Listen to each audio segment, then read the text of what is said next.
Hi friends, welcome back to Reva Tasty Kitchen. இன்னைக்கு நம்ம பார்க்க போற ரெசிபி என்னன்னு பாத்தீங்கன்னா ஆர்கானிக் ஃபுட் கலர் தான் பண்ண போறோம்.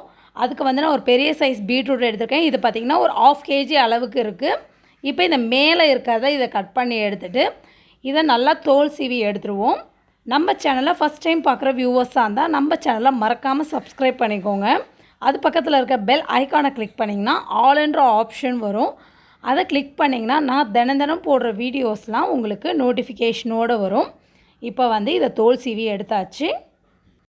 இப்போ இதை துருவி எடுத்துட வேண்டியதான். இது மாதிரி நான் காய் சீவுற பிளேடில் துருவி எடுக்க போகிறேன். நான் இதில் வந்து பெரிய சைஸில் தான் நான் துருவி எடுக்கிறேன். இது பார்த்திங்கன்னா நார்மலாக ஃபுட் கலர் நிறைய பேர் யூஸ் பண்ண மாட்டாங்க. அவங்களுக்கு வந்து இந்த ரெசிபி வந்து ரொம்ப யூஸ்ஃபுல்லாக இருக்கும். இப்போ பார்த்தீங்கன்னா எல்லாத்தையும் நான் துருவி எடுத்துட்டேன். இப்போ இதை நல்லா ஸ்ப்ரெட் பண்ணி விட்டுடலாம்.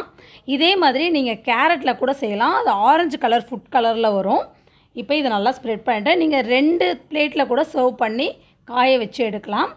இப்போ இது ஃபஸ்ட் டே வெயிலில் வச்சுருக்கேன். இது நல்லா வெயிலில் காய விட்டு பார்ப்போம். அதே மாதிரி இது பார்த்தீங்கன்னா சூப், கேசரி என்னென்ன இதுக்கெலாம் நீங்கள் ஆட் பண்ணுமோ ஃபுட் கலராக யூஸ் பண்ணுறீங்களோ அதுக்கெலாம் இதை யூஸ் பண்ணலாம் இந்த ஃபுட் கலரை. இப்போ பார்த்தீங்கன்னா செகண்ட் டே ஈவினிங் எடுத்துருக்கேன். எந்த அளவுக்கு நம்ம பீட்ரூட் ஆட் பண்ணோம் பார்த்தீங்கன்னா இப்போ இவ்வளோ தான் வந்திருக்கு. இப்போ எப்படி ரெடி பண்ணலான்றதை பார்த்துருவோம். இது ரொம்ப ஹெல்த்தியான ஆர்கானிக் ஃபுட் கலர். நெக்ஸ்ட்டு வந்து இப்போ இதை வந்து நம்ம ஒரு மிக்சர் ஜாரில் ஆட் பண்ணிடலாம். இதை நல்லா ஃபைன் பவுடராக அரைச்சி எடுத்துடணும். எந்த அளவுக்கு நைஸாக அரைக்க முடியுமோ அந்த அளவுக்கு நைஸாக அரைச்சி எடுத்துருங்க.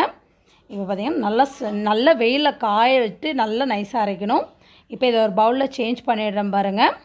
இந்த வீடியோ உங்களுக்கு பிடிச்சிருந்தனா லைக் பண்ணுங்கள், ஷேர் பண்ணுங்கள், கமெண்ட் பண்ணுங்கள், மறக்காமல் Subscribe பண்ணிக்கோங்க. தேங்க்ஸ் ஃபார் வாட்சிங்.